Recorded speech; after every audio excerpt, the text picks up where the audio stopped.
All right, let's get into this because it's a fascinating one. We're going to talk about the story of a third-generation CEO who took over his family's stone company. But here's the twist. His path to the top wasn't paved with gravel, it was paved with asphalt at 200 miles an hour. This is the story of Charlie Luck 4. And that really brings us to the big question, right? What in the world does a professional race car driver learn that could possibly help him run a quarry business? Well, as it turns out, the answer is everything. It's the key that transformed an entire company culture. But look, before we get to the racetrack, we have to start where it all began, at the quarry. Charlie Luck IV wasn't just, hired into the family business. He was basically born into it. His journey didn't start in some fancy boardroom. Nope. It started on the shop floor. From the time he was 12 years old, he spent his summers doing the real hard work. Sweeping floors, rebuilding engines, learning the entire business from the ground up, right alongside the people who were its heart and soul. And through all of that, something really crucial was happening. The core values of his father and his grandfather, this deep, genuine love for people, they weren't just business principles he was learning. They were becoming a fundamental part of who he was. As the source material puts it, they were literally embedded within his head and heart. So after he graduates from Virginia Military Institute with a degree in civil engineering, everybody just assumed he'd join the company full-time. But Charlie, he took a hard left turn. And I mean that literally. He decided to go into professional racing. And let's be clear, this wasn't some weekend hobby. For 4 full years, he was living and breathing the high-stakes world of professional NASCAR.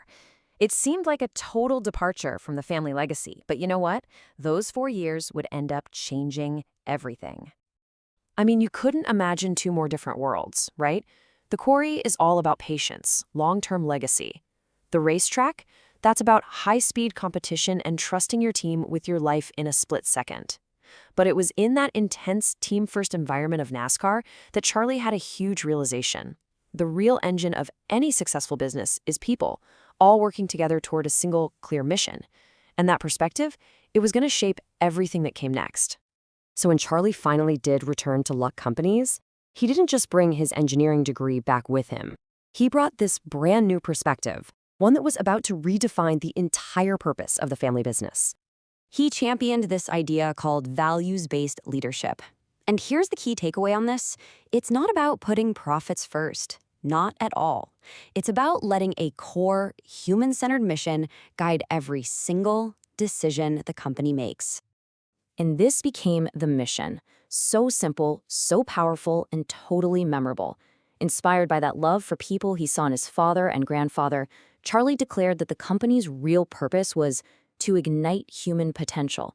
They weren't just in the business of selling stone anymore. They were in the business of building up their people. Having a great mission statement is one thing, but actually turning it into real, tangible results for over 2 decades, that's where you see what leadership is all about. And Charlie's commitment, well, it was built for the long haul. This wasn't some short-term campaign slogan.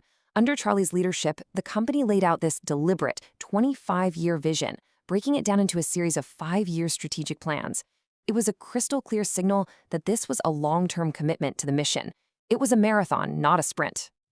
And did that long-term vision pay off? Oh, yeah. This philosophy of putting people first fueled 20 years of absolutely incredible growth. It led to expansion all across the Southeast, and even the largest acquisition in the company's entire history. But the results weren't just showing up on the balance sheet. The company became a nationally recognized leader in safety and in environmental practices. But maybe most importantly, they built this culture of truly world-class employee engagement. And get this, just look at these numbers. Their focus on igniting human potential put them in the top 3 companies, not in the country, but in the world, for employee engagement and enablement. That's not just good, that is an absolutely extraordinary achievement. It just goes to show this philosophy really works. Now, for Charlie Luck, this mission was never just meant to be contained within the walls of his own company. His goal was always to build something that would last far, far beyond his own time as CEO. To make that happen, he founded a nonprofit called InnerWill, and its entire purpose is to take the principles of values-based leadership that worked so well at Luck Companies and share them with other organizations all over the world to help them ignite the potential of their own people. And that legacy just keeps on going. This timeline shows that clear line of leadership, from his grandfather to his father to himself. And now a fourth generation is getting ready to lead, making sure that these people-first values will guide the company for years and years to come. Which really brings us back to that final question. What is the true measure of a leader's legacy? Is it all about the profits and acquisitions? Or is it measured in the potential they unlock in other people?